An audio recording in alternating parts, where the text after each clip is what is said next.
Bom dia, boa tarde, boa noite, em função do fuso horário em que se encontram. Mais uma vez, bem-vindos ao canal Ponto Estratégico com Benjamin Girard,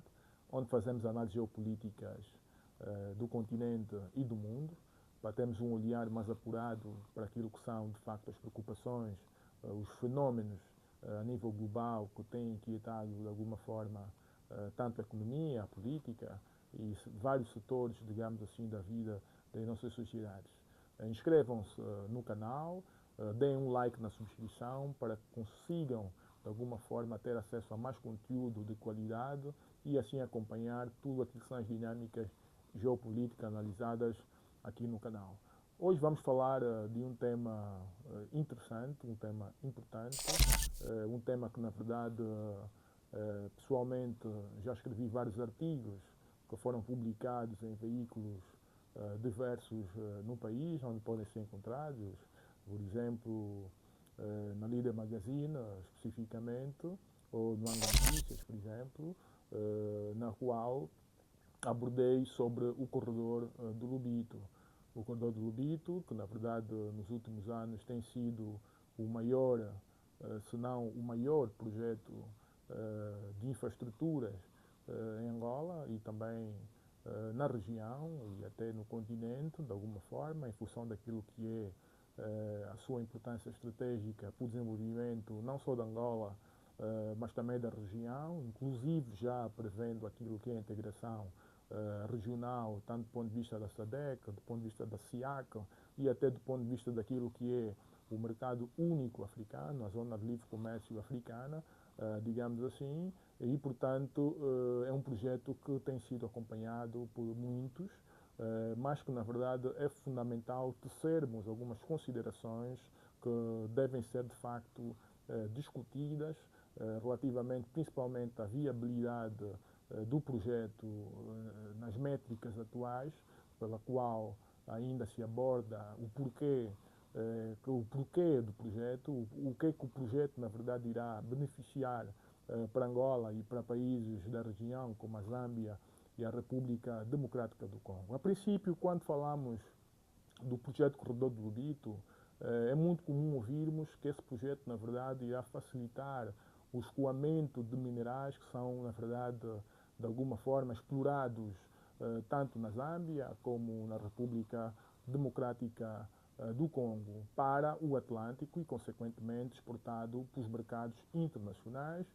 ajudando assim a estabelecer aquilo que é a cadeia de suprimentos global de certas matérias-primas, especificamente, por exemplo, o cobre. Mas é bom frisarmos aqui que uma infraestrutura que pode ser estratégica, que pode ser crítica, também é importante analisarmos o custo do uso da mesma. Ou seja, o custo do uso da mesma poderá levar a observar se a infraestrutura vai ser, na verdade, de alguma forma viável ou não. Porque, na verdade, uma infraestrutura pode não ser viável, caso, na verdade, o custo do uso dela seja altíssima. E, portanto, isto é um elemento. O outro elemento é verificarmos quais projetos de infraestruturas na região poderão colocar de alguma forma em causa a estrutura inicial, ou seja, a estratégia inicial daquilo que é o projeto Corredor do Lobito, assim conforme foi concebido. E, portanto, temos aqui que abordar que a República Democrática do Congo já há algum tempo está a implementar o seu projeto de um porto de águas profundas, que é denominado Porto de Banana, que é nesta pequena enseada que tem de acesso ao Atlântico, é pequena, mas dá-lhe acesso privilegiado ao Oceano Atlântico e está a erguer um porto de águas profundas, na verdade, um porto com as características do próprio porto do Lobito e, obviamente, com este porto de águas profundas, a RDC poderá criar o seu próprio corredor logístico das zonas mineiras que tem, mais aqui a leste e até a oeste, até ao ocidente, no Porto de Banana e também poder escoar o seu próprio minério para os mercados internacionais. E, portanto, com esse projeto que é o Porto de Banana, não podemos, na verdade, excluir a possibilidade disto comprometer, de alguma forma, aquilo que é a estruturação do projeto Corredor do Lubito, conforme foi criado inicialmente, que é justamente transportar minérios da zona,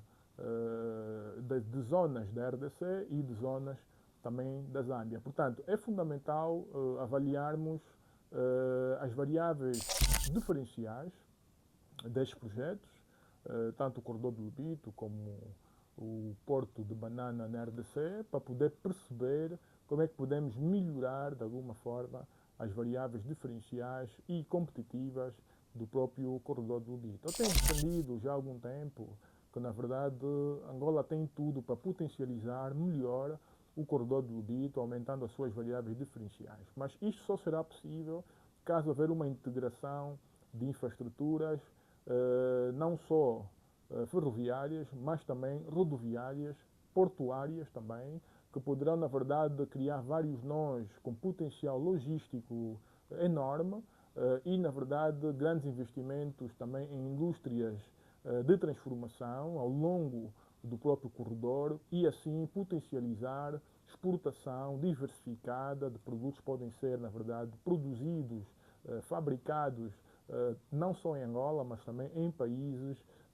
da SADC principalmente. E como exemplo de uma boa interseção entre o corredor do Lubito e um corredor rodoviário, que pode aumentar as variáveis diferenciais do corredor do Lubito, são dois projetos que, na verdade, podem ser recuperados, que é o projeto da Estrada Transafricana Cape Town-Tripoli e o projeto da Estrada Transafricana Cape Town-Alexandria. Mas aqui, na verdade, nos interessaria analisar a Estrada Transafricana Cape Town-Tripoli, porque essa estrada, na verdade, está a oeste e sai do porto de Cape Town, na África do Sul, e, na verdade, passa em vários países, depois entra no sul de Angola e sai de Angola e entra no território da República Democrática do Congo. Essa interseção, se formos analisar, desse corredor, dessa estrada transafricana, desse corredor terrestre com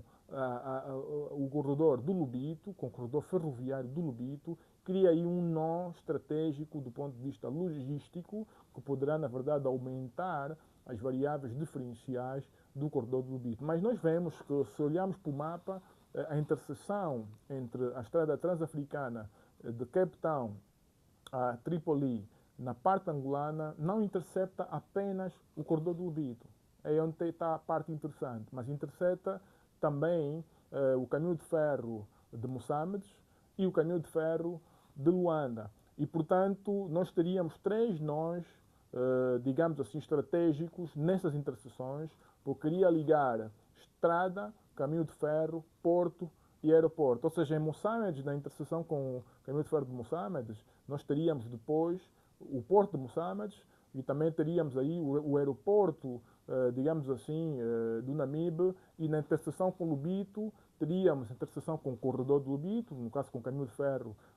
de Benguela, e também teríamos aí o porto do Lubito e teríamos aí o aeroporto da Catumbela. Na interseção com o caminho de ferro de Luanda, teríamos ali depois o porto de Luanda, teríamos ali o aeroporto Agostinho Neto, obviamente, e depois, não tão distante, podia-se fazer uma outra interseção que podia ser também ferroviária, com aquilo que é o porto de águas profundas do Dande. E aí iríamos, de uma única forma, ganhar variáveis diferenciais, não apenas unicamente para o corredor do Lubito, mas também para o caminho de ferro de Moçambique e para o caminho de ferro de Luanda, que depois poderiam ser combinados de modo que o corredor do Lubito pudesse ganhar variáveis diferenciais muito maiores e se tornasse muito mais competitivo que este corredor que a RDC, através do Porto de Banana, obviamente, pretende implementar. Agora, é fundamental percebermos que em infraestruturas, quando falamos de infraestruturas, é importante ter em conta o custo no uso da infraestruturas, porque o custo no uso da infraestruturas é um dos componentes que também torna a infraestrutura com variáveis interessantes, com variáveis, digamos assim, diferenciais importantes e, na verdade, o torna mais viável em relação à concorrência. Porque imaginemos que, eventualmente, caso a RDC eventualmente consiga terminar todo o seu projeto do corredor de banana, assim vou denominá-lo devido ao Porto de Banana, que possa ligar justamente o Porto de Banana àquilo que são as zonas mineiras no leste ou no sudeste da RDC. De alguma forma, nós sabemos que as zonas mineiras da RDC depois têm confluência com as zonas mineiras da própria Zâmbia. E portanto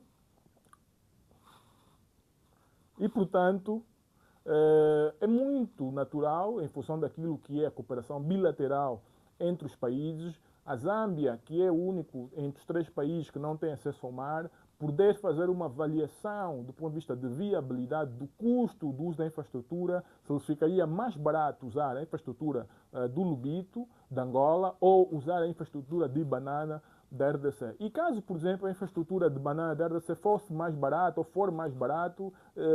a Zâmbia, de forma soberana, poderá primar por usar a infraestrutura logística de banana da RDC e aí colocar em xeque, de alguma forma, a infraestrutura do Lubito. Portanto, Angola tem que repensar, tem que redesenhar, de alguma forma, repito, o projeto do corredor do Lubito, de modo a aumentar as suas variáveis diferenciais. Esta matéria está amplamente também, digamos assim, abordada em artigos escritos, publicados na revista Líder Magazine, de minha autoria, os artigos no caso, e também no Ango Notícias,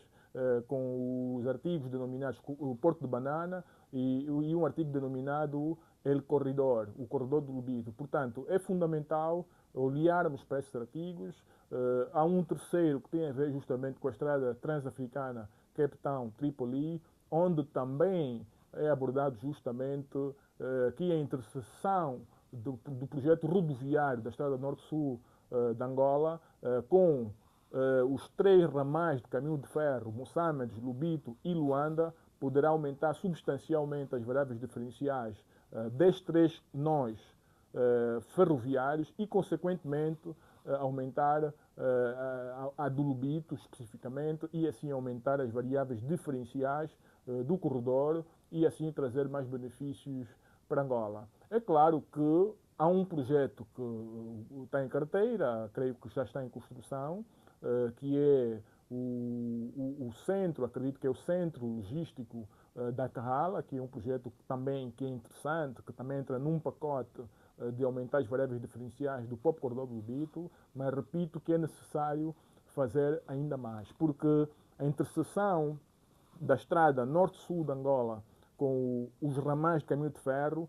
virão potencializar o corredor do Lubito justamente devido a países como a África do Sul. Porque imaginemos que a África do Sul, independentemente de ter acesso a dois grandes oceanos, que é o Atlântico e o Índico, e supostamente ter uma posição geográfica relevante, se nós analisarmos do ponto de vista do comércio com o resto do continente, a África do Sul parece ser um país encravado, pelo que precisa justamente das infraestruturas dos países vizinhos para fazer o comércio com um continente africano. Ou seja, só para exemplificar aqui, se a África do Sul pretender potencializar o comércio com a RDC, por exemplo, terá de passar no território angolano. E, portanto, é fundamental nós aumentarmos a variável diferencial do corredor do Lubito, usando, repito, a interseção entre o corredor rodoviário da estrada norte-sul de Angola, mas, repito, no desenho daquilo que é a estrada transafricana Cape Town-Tripoli para potencializar o corredor do Lubito. Agora, se analisarmos o desenho da estrada transafricana Cape Town-Tripoli e avaliarmos a parte que entra para o território angolano, infelizmente não coincide de forma a 100%, okay, com aquilo que é o projeto da estrada norte-sul que nesse momento está sendo desenhada. E, portanto, aí poderemos perder parte daquilo que seriam as variáveis competitivas para enriquecer, então, não apenas o corredor do Lubito, mas também corredores que liguem, eventualmente, com aquilo que é o caminho de ferro de Moçambique e também o caminho de ferro de Luanda. Mais uma vez agradeço os nossos amigos do canal, mais um ponto estratégico com Benjamin Gerardo. Continuem a acompanhar as nossas publicações, mas por favor inscrevam-se no canal, deem um like na descrição para que o canal cresça e continuem então a ter acesso a análises de grande qualidade como esta. Obrigado.